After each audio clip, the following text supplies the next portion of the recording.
full frame professional camera with 24 to 70 f2.8 lens, or Samsung Galaxy S21 Ultra or the iPhone 12 Pro Max. Let's see the difference.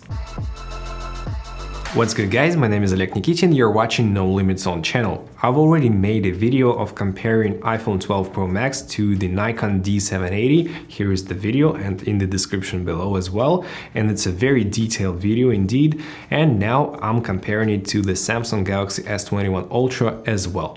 So first let's watch the comparison, A, B and C camera. I think to the end of the comparison you'll understand which camera is which, and then we'll discuss the differences, the benefits and the disadvantages of each camera. Let's go.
So guys, I think you've already guessed which camera is which. Here are the results.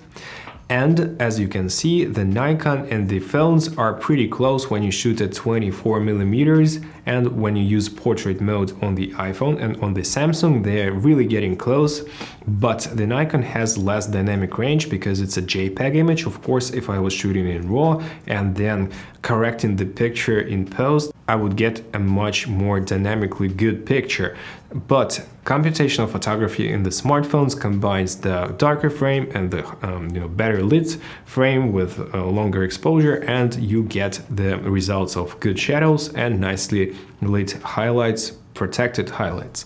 So you can see the difference straight away with JPEG images. When we get closer to 70mm, around 65 or maybe 70mm on the cameras, we get some different results. Because on the full frame camera, of course, we get a lot of blur, the background blur, and we have a very soft and gentle fall off to blurriness. But when you use the iPhone or the Samsung, you get this artificial portrait mode, artificial blur, which is provided with software. And as you can see, my girlfriend had curly hair at the moment right there, and it's a pretty tough scenario for the iPhone and for the Samsung to detach her from the background and to make the blur look correctly.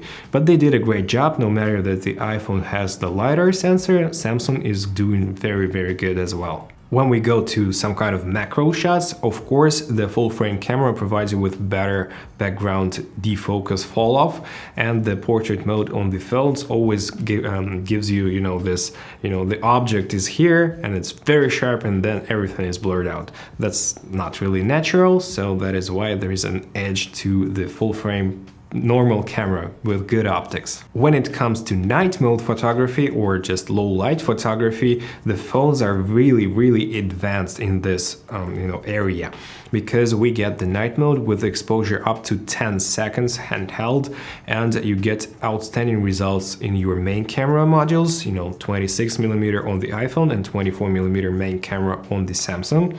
But when you use the real full frame camera, you also get a lot of light because of a large sensor, and it gathers much more light. 2.8 aperture is not the brightest one. If you use something like 1.4, you'll get even better results.